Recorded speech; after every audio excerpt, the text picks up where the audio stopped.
Bonjour, aujourd'hui je vous présente l'oracle Béline de Claude Darche.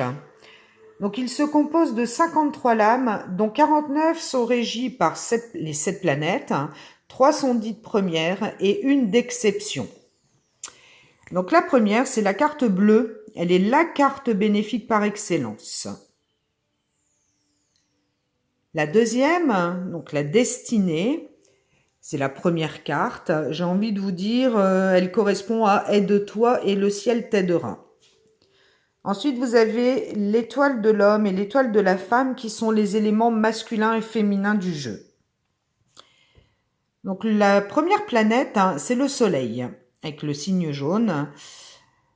C'est l'image du bien tel qu'il se manifeste dans la sphère des choses visibles. Il incarne les forces créatrices et la source vitale de lumière et de chaleur.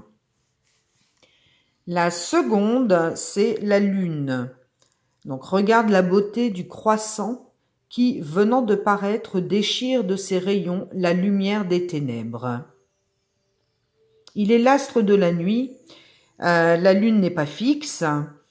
Elle n'est ni évidente ni complaisante. Elle exprime un devenir et une transformation incessante. La troisième est Mercure. De son caducée,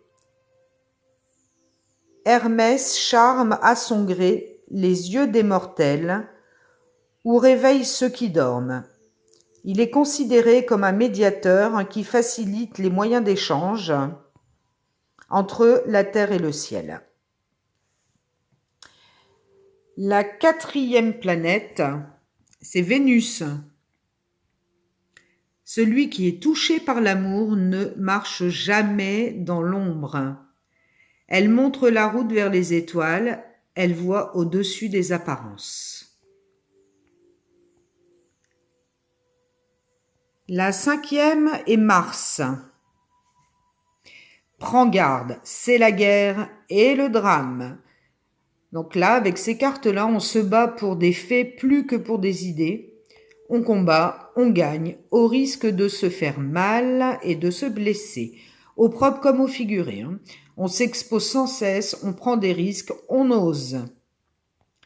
La sixième est Jupiter, le Père des dieux et des hommes. Il nous informe sur nos chances et nos succès, mais nous invite à prendre garde de ne pas tomber dans l'égocentrisme. Et pour terminer, la septième planète, c'est Saturne. Sans lui, rien ne se construit et rien ne dure. Vous constatez que ce sont des cartes assez sombres dans leur graphisme, mais n'oubliez pas que la fin de quelque chose est toujours le début d'autre chose. Donc personnellement, j'utilise cet oracle principalement pour l'évolution d'un couple, pour connaître l'évolution d'un couple.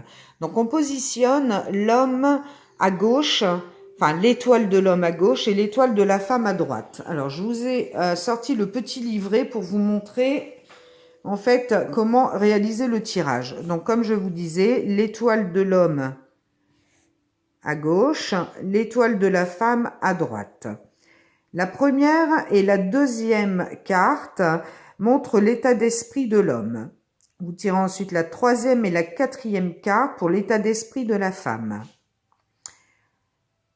Au milieu, vous avez donc la cinquième carte et la septième carte, qui vont vous montrer l'évolution dans un mois. La sixième étant la synthèse du couple en général. La huitième et la neuvième carte vous montrent l'évolution dans 3 mois. La 10e carte vous montrera l'évolution entre 10 et 12 mois.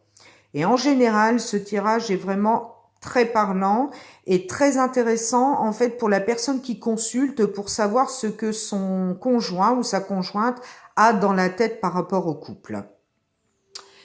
Voilà pour aujourd'hui. Eh bien, je vous remercie de m'avoir écouté, de m'avoir suivi. À très bientôt.